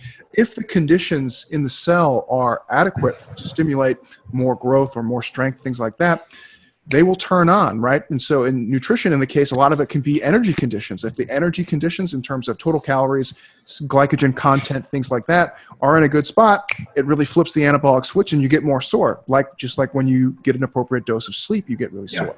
So same idea there. We can't fully explain it, but I tend to agree with Mike, especially on that last point. I've got a guide to avoiding soreness and growing like a weed ready. Don't sleep much, train very easy if not at all, never do novel exercises, never eccentrically load, never load, stretch with tension, never increase your volume, and make sure you use as many NSAIDs and ice and heat as much as possible. Are we jacked yet? You're not sore. It's all good. Man, I saw some. This is so not even interesting. But on Facebook, there was some guy, some doctor so and so posted a picture of himself. It was looking really jacked, and it was like no weights lifted, no cardio. That guy, I know that guy. Yeah, 1 meal per day. Hit me up if you want results now. I was just like, oh my god, are you kidding me? Yeah, he turns out he uses resistance bands. Like, motherfucker, you work out. Stop. Yeah, no weights lifted. Come on, that's like a very legalistic way of saying no force applied when actually force was applied. Yeah, exactly. Yeah. All right. Number 2, in a recent podcast, Greg Nuckols mentioned that higher training frequencies could possibly be less hypertrophic set percent when compared to a lower frequency. That's actually true for volumes as well. So, for example, if you do 5 sets total in the week, the per set stimulus is relatively high, but the more sets you add on top of that, there's a diminishing return aspect that occurs. So another way to say that is there's a diminishing return with high frequencies, but the same thing also occurs with higher volumes for any given session. And then he says, so that higher frequency, oh, sorry, go ahead. I was only going to add when you start flirting with higher than normal frequency, higher than the 1 to 2 days per week, Daniel Hacker, mute yourself, please. Get out of here. What are you doing? Thank you. I know, now I lost my train of thought. Oh yeah. When you're flirting with higher frequencies, typically they're trained, I don't want to say at MEV, but closer to MEV values, maybe not quite pushing up to like your session MRV type values, which of course would mean you get a little bit less out of it each time. But the goal being to accrue more growth throughout the week. Yeah. And then he said, so that a higher training frequency allows a higher training volume per muscle group, but also necessitates a higher training volume due to it being less hypertrophic on a set percent basis. I don't think it necessitates a higher training volume. I think it allows you to do a way higher training volume, but the additive benefit of that training volume isn't what you would expect. It's lower than what you expect. It's still a benefit, but it's lower. It actually occurs for a variety of physiological things. That the more of something you push, the less incrementally beneficial it is. So the same exact concept applies to per session volume. And if you do like 3 sets a session, God, you get a lot, relatively speaking, out of those 3 sets. The hypertrophy per set is pretty impressive. If you do 10 sets per session, you might get like double the hypertrophy what you did getting 3 sets per session. That fucking sucks. You did like 3+ times more work. How come you only get double, right? So that absolutely is the case. I think there's an interesting thing to be said here. And this is something we mentioned in our book. The stimulus to fatigue ratio for volume is maximized at 1 set per body part per week. Right? So the more you add from that, whether it's through sets per session or sessions or both, your SFRs on average per set continue to drop until they're the fucking zero, where you're training as much as you possibly can. but the raw stimulus magnitude continues to climb that entire time. So that the real kicker is, if you can handle the fatigue and if you're fully committed to hypertrophy, you want to train with a relatively high frequency and a relatively high volume, at least push there at some point. It's going to be, quote unquote, not worth your time at all, but it is worth your time because you don't give a fuck how deep you have to dig for that extra gram of muscle. However, if someone says, hey, I just need like a reasonable training plan, I want to get a little bit more jacked, what do I do? Do not put them on a fucking 6-day split where they train the whole body every fucking time. Train them twice a week with bare essentials, and they're going to get a ton more out of that than you would expect. Totally agree. And then he adds, it says, the reasoning behind that higher frequencies imply a form of full body training per session. It has been hinted that training the whole body in a single session might hamper the protein synthetic response. What's your take on this? I think that training whole body in a single session can hamper the protein synthetic response in at least two ways.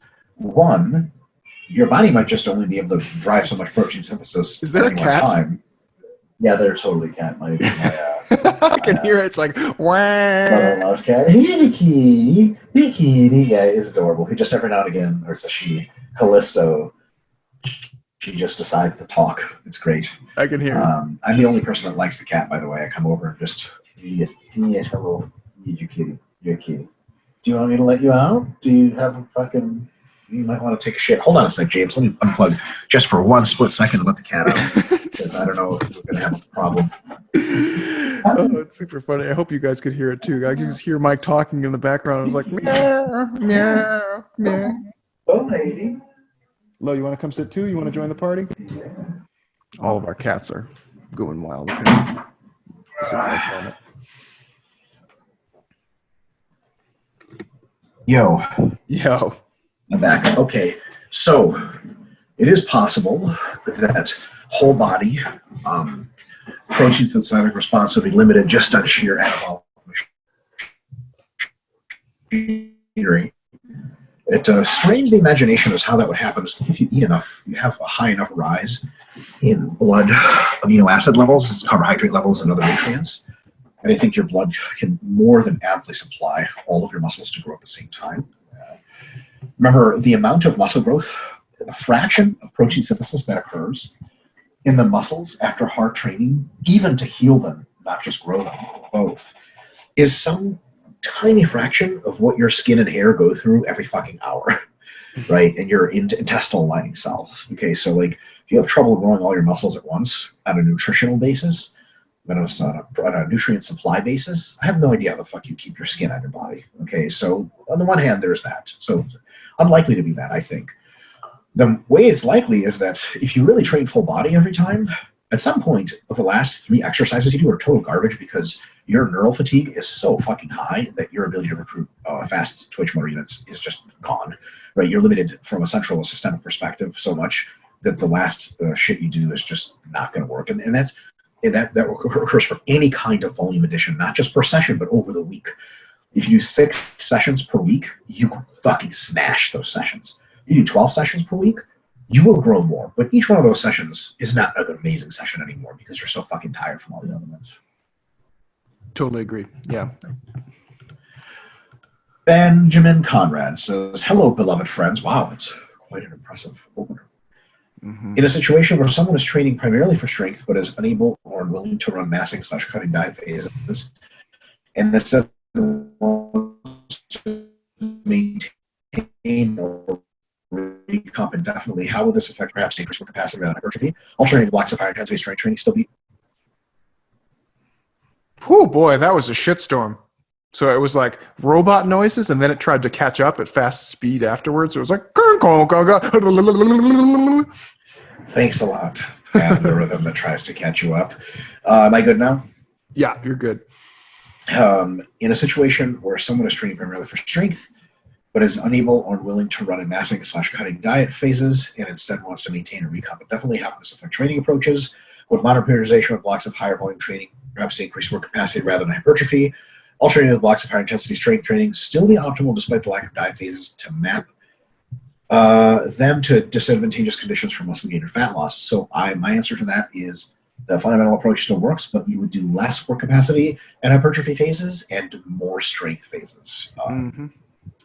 And then the next part is, should one still periodize blocks with a ratio more heavily favoring strength training? Yeah, he guessed it himself. Yep. As one might do for advanced trainees for albeit different reasons, or is it better to opt for a concurrent approach with a range of intensities, rep numbers, and moderate volumes? Yeah, a concurrent approach sucks. So I would definitely do a block approach, but instead of every other block on average being hypertrophy block, or every third block, I would say every fourth or fifth block can be hypertrophy, and you could do 3 or 4 mesocycles in a row of strength training, which gets you really fucking strong, and it's really great, but there's just no reason to do any more blocks of any other kind. And in some sense, the work capacity blocks seek to be good just as a way to move away from just pushing strength all the time.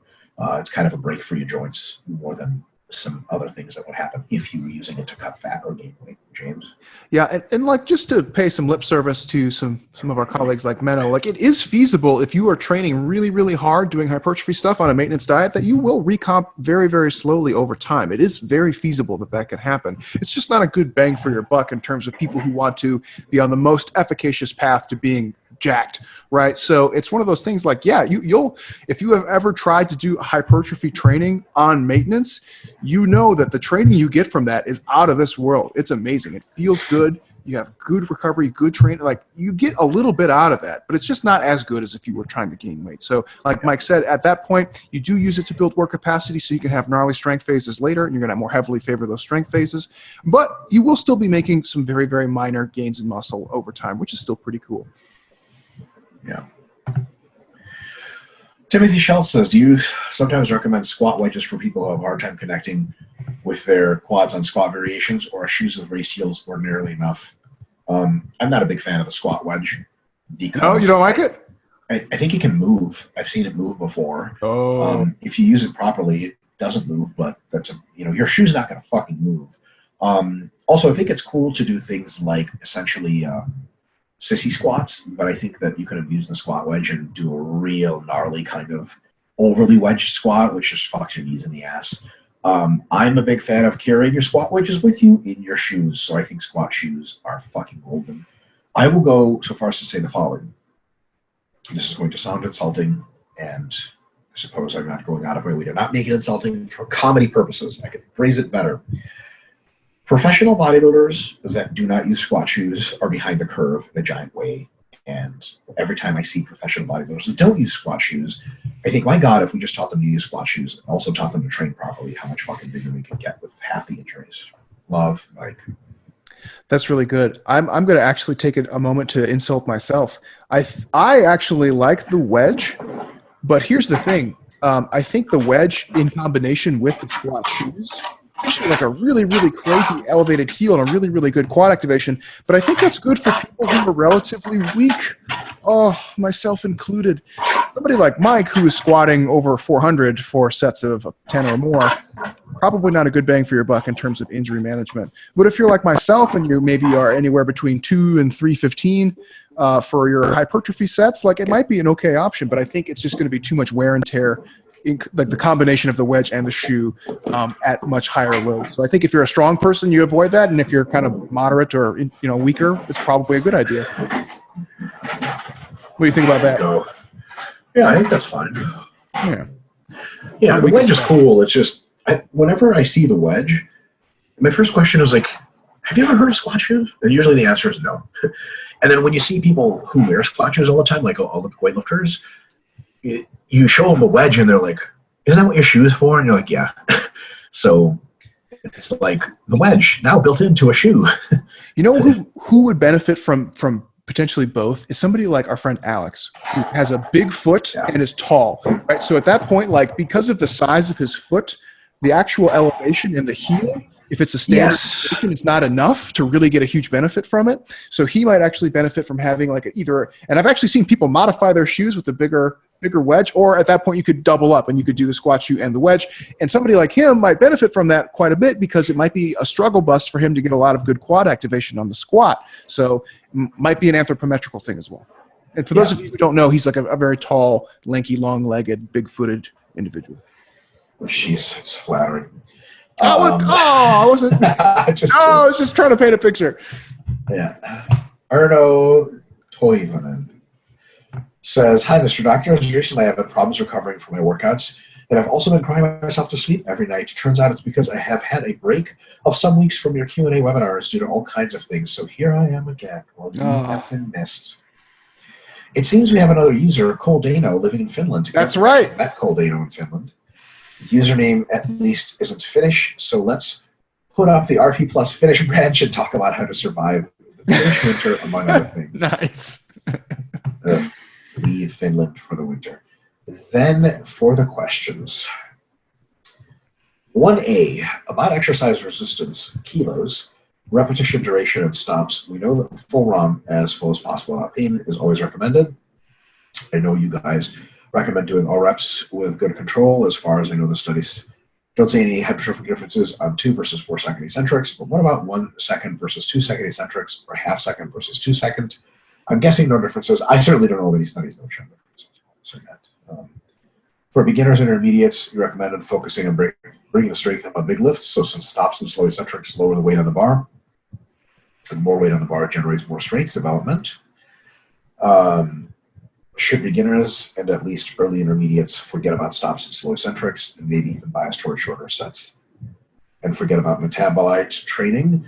I don't think we've recommended that beginners need to bring up their strength on the big lifts. They need to focus on the big lifts because they have really good SFRs for the whole body and they can survive the fatigue. And I think the big lifts are just more conducive to train in the lower rep ranges. And again, we've recommended that too, not for the pursuit of strength, but because it's easy to track strength and progress on those things as a proxy for, making improvements in technique, and also I think growth. When beginners do really high reps, their technique just goes straight to hell. So I think that should they forget about metabolic training? Yeah, mostly because that's just an advanced tactic you can use later. It works better on bigger people anyway. Trying to sum metabolites when your muscles are really small and really good at clearing them is fucking hard. And it just ends up being highly inefficient way to train. Totally. I think probably with the technique consideration there, I think what's more important is consistency, whether you choose to use the stops or slow eccentrics or not. Yeah. Doesn't really matter. It's probably not a huge deal across training age. And that's something that as you become an intermediate to advance, you have to make tactical decisions about how you use those technique modifications. But when you're a beginner, just get them going on one of those versions and then use it consistently over time. That's the idea there. So if you want to use pauses, keep doing pauses. If you don't want to use pauses, that's fine. Just keep doing it the same way for a while. Yeah.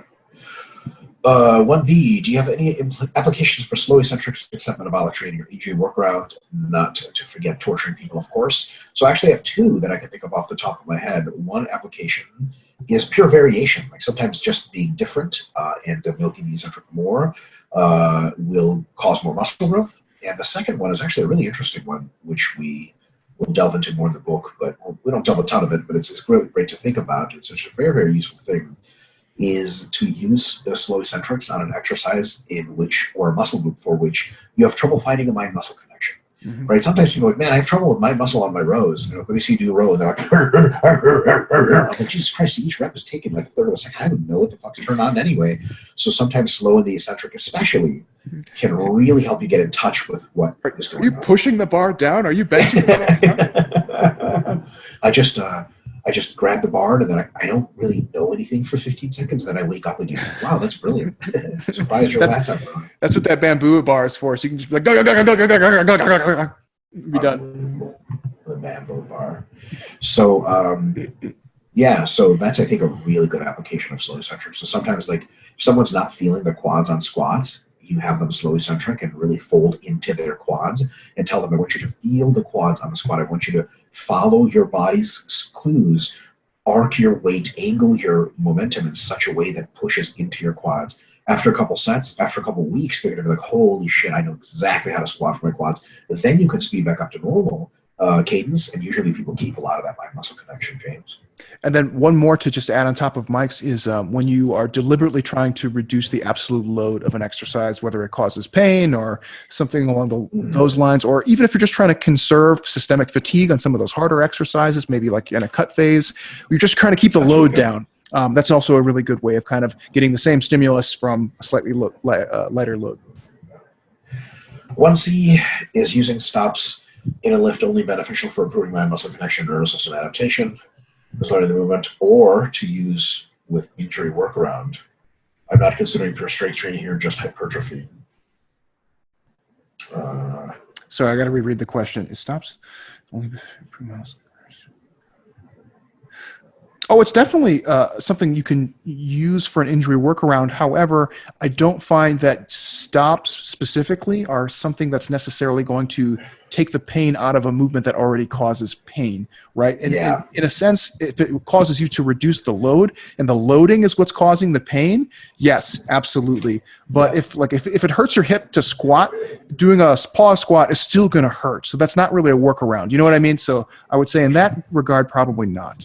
But we do use like slow eccentrics and pauses and as techniques to potentially work around stuff sometimes. Absolutely. Yeah. So I guess not a big injury workaround is what James is saying, but definitely good for the other things. Number 2, why the hell do my quads and sometimes glutes or hams always get sort of lactic acid kind of sore after some hours from leg workout, even when sometimes they don't almost get any DOMS the following day? No other muscle does that. Oh, no, not sure. Not sure. I have that same thing with my hamstrings, where my hamstrings, if I do like some higher rep sets back to back to back, like there's no comfortable position, and I have to lay down like weirdly sort of half on my side to get lactic acid to get out of them. And then later they don't get sore. I think one of those is they're very fast twitch muscle. Fast twitch muscles are terrible at getting rid of lactic acid, but there's some reason to believe that metabolites don't grow the fast twitch muscles as much as they grow slower twitch muscles. So it's kind of like it fucks your hamstrings up acutely the most, but it doesn't make you sore because it just doesn't damage the muscle enough. It's a good thought. I really am not sure. It's a weird conundrum though. Highly guess. Number 3, in the early days before RP and Instagram and MRP concepts, we used to say that dips are pushing exercises for chest or front delts depending on the grip. Would you guys consider it a tricep exercise? Can I have permission to consider close grip dips as a pushing exercises for both front delts and triceps, close grip, like close grip bench press, or do you need to call it a triceps compound movement? I'm already doing dips instead of front delt presses described by my PT since I'm a bad person. Well, nothing you can do will make you a good person, Irvo, in your case, unfortunately. But listen, I was going to say something James and I have been saying a lot lately. Where do you feel it? Where do you think the stimulus is? If that's where you get it, that's what it does, man. No one is ever going to tell you that, your dips aren't a chest movement when you have a fucking DOMS soreness from dips in your chest, like a huge pump. It's just somebody lying to you, right? So many anatomical differences, so many different ways of doing things, so many different neural wiring differences that some people get something out of exercises that other people tend not to. And that's totally cool. So use them for whatever you think to do.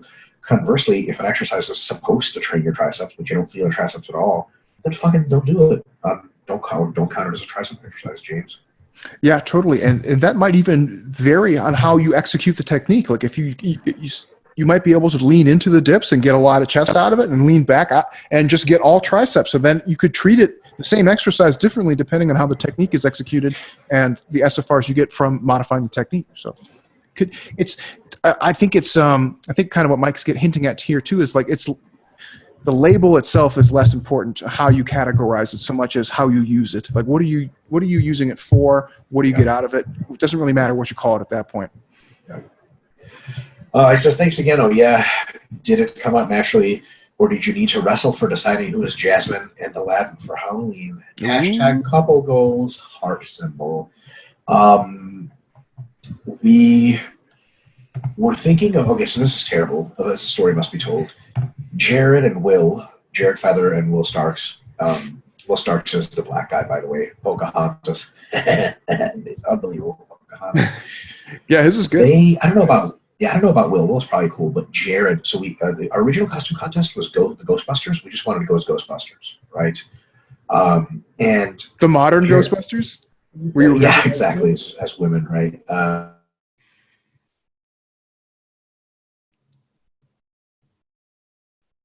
Mike, I think we lost you.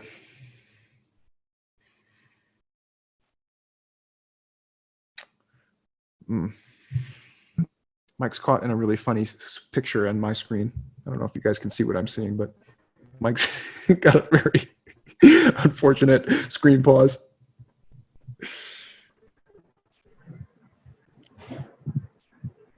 There we go.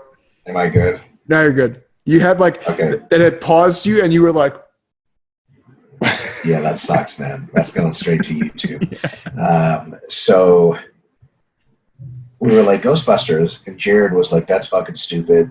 Ghostbusters is an old people movie. It's old. It's dumb. I've never seen it. I hate it. I'm not going as Ghostbuster." What? He's never seen Ghostbusters? Jared's a piece of shit. Anything made after like 2008, he considers like historical film and won't watch.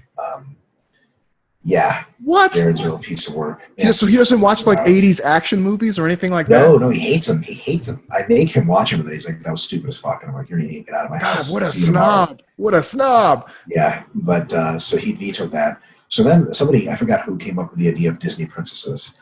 And immediately, as soon as I heard that, I was like, Jasmine, I want to be Jasmine. Because Jasmine's my favorite princess by a long shot. And that was it. And then Charlie was like, "Oh, sweet, I'll be Aladdin." And because Charlie and I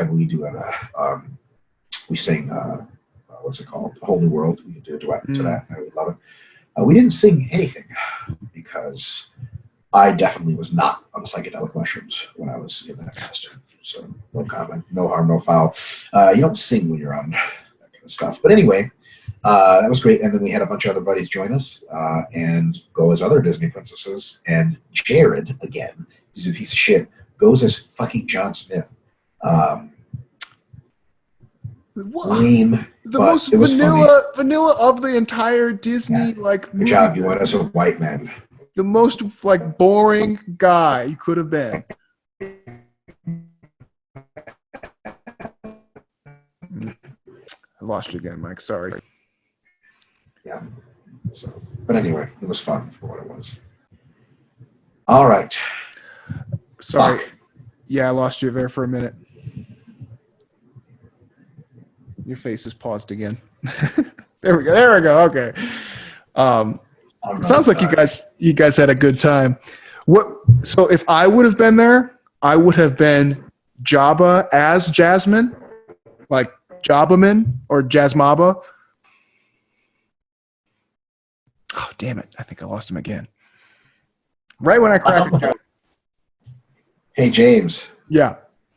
First of all, I heard everything you said. Second of all, do you want to do the YouTube questions, and I'll just sit back and chime in if I need to, because I suck. Yeah, did you want to send them to me? Oh, yeah. How do I send through this portal? You can share. Just do the screen share. Like if you pull up YouTube, you could just like pull up the screen and I can look at it. Or whatever. Oh, okay. Screen share. So we had a little chat activity. Mariana and Kyle said Kyle had a question for you guys, but he's working tonight, so I told him to save it for the Philly seminar this weekend. I told him to ask James in person or during Q&A. See you guys soon. Awesome. Can't wait to see you guys. Boom. There we go. Oh, so I can't. 3. Okay. All right, folks. So from YouTube, Nick Cup. Stupid question incoming. First, I love you guys. That was a statement. Really. I watch everything of yours. I've learned so much. Anyways, the question. How does being mildly cold affect hypertrophy? I realize extreme cold would just kill you. Since losing weight, my limbs are often cold as I work at my desk. I assume just letting your legs, arms, whatever be cold reduces blood flow, which would hurt the recovery processes. But the effect might be extremely minor. Is it something with which to concern myself? Thanks. I'll just tackle this one. No, I don't think you get any significant effect from just being cold, like just feeling cold. Really, you start to notice the effects of like cold and heat at clinical values, and those are so cold at which the cold being applied to the skin is actually penetrating deep into the muscles, right? So this is when you shiver and stuff, usually your core temperature maybe has gone down a very, very small amount, which is causing you to feel cold. But I don't think that there's any significant effect from the cold on hypertrophy in that instance. Now, what you might have is like a neat effect going on just from shivering more, right? You're just burning more energy from shivering, which could be good for weight loss, could be bad for weight gain, depending on how you spin it. But again, this is like really splitting hairs. So I don't think that you have to be concerned if you're feeling a little cold on your gains, unless I'm missing something. Mike, you got something there? No, I think that's great. Okay. All right, Jess Nelson. Hello, my question is, as females usually lift less absolute load, adding weight as small as 2.5 kgs would usually decrease the reps performed or drastically lower the RIR in some cases. For example, a bench press or a barbell row. Yeah, absolutely. Wouldn't that mean, wouldn't that mean that is more beneficial for females to add reps instead of weight as long as they stay in their rep range? I would say yes, more often than not, because a lot of the weight increments don't allow you to actually stay in your goal rep range, which, as Mike already talks about in the Hypertrophy book, which I was looking at earlier today, presents a couple of different problems. The first one is you start benefiting less from rep diversity. You move out of your actual repetition goal range that you are trying to stimulate, and it could actually decrease your total volume that you could achieve, or even potentially shorten your mesocycle length in a number of ways from fatigue. So yeah, it's in some cases, if you are not able to add a small weight increment, it's definitely in your best interest to just add reps until you're, and this actually was kind of a question we had earlier tonight too. Once your reps are starting to creep above the top end of your goal rep range, then you can explore adding weight. And it's of course going to bring it back down, right? The reps back down. But at that point, it's probably a good calculated move. Excellent. Cool. GJS. Fabulous contents, folks. Question. Leg extensions are a tremendous quad builder for me. God, I feel like we talk about this almost every single time, I feel like. Yeah. How much of that muscle accrued through leg extensions can ultimately be recruited for squats and deadlifts? If the end goal is powerlifting strength, would a chap be better off prioritizing, say, leg presses and hack squats, movements which for him are less effective for growth, which presumably have a reliably high carryover to squats and deadlifts? So I would be inclined to push you towards the latter, the squatting and leg pressing type movements, simply because if the goal is powerlifting, they do tend to carry over slightly better. That's not to say that you won't have any carryover from leg extensions. Like just building meat in the quads certainly will help you squat and potentially maybe to a lesser extent deadlift more. However, I can't make a good case that it would be more beneficial than getting a comparable amount of muscle growth, even if it's slightly less, if it's done in a similar movement pattern. Mike, what do you think on that? I totally agree. I think that it's definitely possible to benefit from, in his case, to do more leg extensions than someone would normally when he does his high volume hypertrophy phases away from his meat. I would never do any leg extensions, but I think he could do a lot. But as that gets closer to the meat and as you get your transitional phases from hypertrophy to strength, I think getting the leg extensions volume down or out and starting to get those transitional exercises like front squats, pause squats, leg presses, hack squats is definitely a good idea. Totally.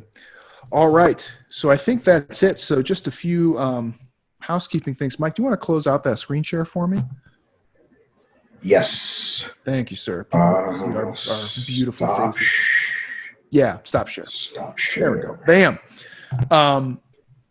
So for those of you who may not be aware, we have this weekend in Philadelphia, we have our first ever RP Summit. Normally when we do seminars, it's usually a gym or a host who brings us out. This is the first one, as far as I know, that we're kind of doing as an in-house RP event. So it's going to be myself, Mike, Gabrielle Fandaro, Dr. Davis, a.k.a. Dr. Wife, Lori Shaw is going to be there. And of course, I'm assuming Nick's going to be there. I don't think he's talking, but he's going to be there, I'm sure. Nick's going to be there for sure. Yeah, and so it's going to be a real fun event in Philadelphia. If you guys want to come hang out, and you know, might be if you've heard us talk before, it might be a little same song and dance in some places. But if you want to come and ask us questions and hang out, we would love to have you there and participating in the event as much as possible. Yahoo! Exciting. Yep. All right. Are we on for next week? You guys are. So you don't go to India until like Thanksgiving, right? So you're going to be around for a minute. Yeah, absolutely. Okay. So nothing, hopefully nothing going on for me too. So we should be on for next week, folks. Great. Actually, we had a lot of really good questions this week. Very good questions. Very impressed. So everybody did a great job. Thanks for the YouTube questions, and we will see you next time. Peace.